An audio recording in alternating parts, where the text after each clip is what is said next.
గుర్తు చేస్తున్నాం మనం. అంబేద్కర్ గారి ఆశయ సాధనలు ఎలా చేశామంటే మన గడ్డం కృపాకర్ ఒక నిదర్శనం. వాళ్ళ ఇంట్లో 2 ఉద్యోగాలు వచ్చాయి. వాళ్ళ తర్వాత తరతరాలు అభ్యుదయత అంటే ఇంకా చదువులు ఉన్నతమైన స్థానానికి ఎదగడానికి పునాది వేశారు. వాళ్ళిద్దరు భార్యాభర్తలు సోమవారం ఎంత కష్టపడతారో మనందరికీ తెలిసిందే.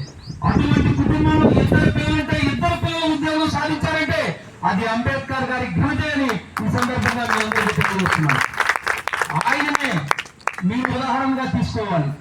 మన పిల్లల్ని చదువుకోవాలంటే, మన పిల్లలు కూడా అటువంటి ఉద్యోగాలకి వెళ్ళాలంటే, ముందుకు వెళ్ళాలంటే ఉస్మానియా మన కృపారావునే ఆదర్శంగా తీసుకోవాలి. మన పిల్లలకి ఎందుకు రాదు? అదే వారిలో పుట్టాడు, అదే పక్క ఇంట్లోనే మనం కూడా నివసిస్తున్నాం. కానీ మన పిల్లలకి ఎందుకు ఉద్యోగాలు? మనం ఎంతవరకు ఏంటి, నేను పని చేస్తున్నా కదా నా పిల్లలు కూడా పని చేయాలి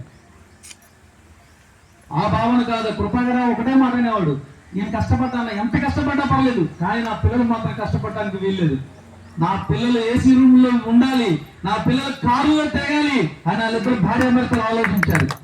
ఆ ఆలోచన వాళ్ళు ఏమైంది, వాళ్ళ పిల్లలు కాదు ఇంకొక 2-3 తరాల వరకు వాళ్ళకి మంచి విద్యను అభ్యసించడానికి, ఉన్నతమైన స్థానాలకు వాళ్ళు వెళ్ళడానికి వాళ్ళే మార్గం చూపించారు. వాళ్ళందరినీ మీరందరూ ఆదర్శంగా తీసుకోవాలి. అంబేద్కర్ అంటే ఒక ఎస్సీ వాళ్ళకే కాదు, అంబేద్కర్ అంటే ప్రపంచానికే దిక్సూచి.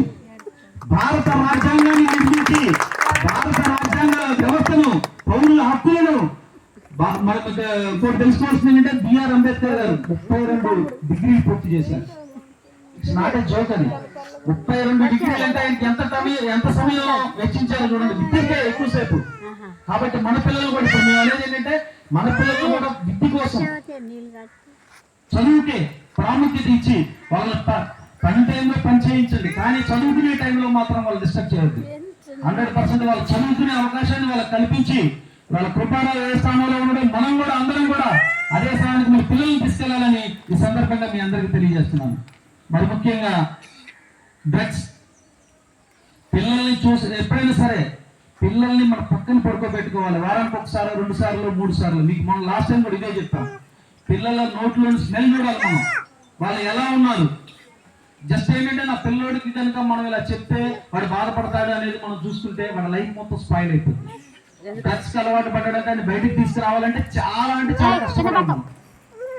ఇప్పుడిప్పుడే కొద్దిగా మన మండలంలో ఆ డ్రగ్స్ అంటే ఇలా గంజాయి అనే పదం కూడా మనం ఇప్పుడే వింటున్నాం. ఇది ఎవరికి అసలు మన గంజాయి అనే పదం చాలా మందికి ఉన్నటువంటి వాళ్ళకి చాలా మందికి తెలియదు. కాబట్టి అప్రమత్తంగా ఉండాలి. మన పిల్లలు ఎక్కడికి వెళ్తున్నారు, ఏ టైంకి వస్తున్నారు అనేది కూడా మనం చూసుకోవాలి. నిన్న గ్రామ పంచాయతీలో మీటింగ్ జరిగింది. మన ఇంకా మాట్లాడాడు.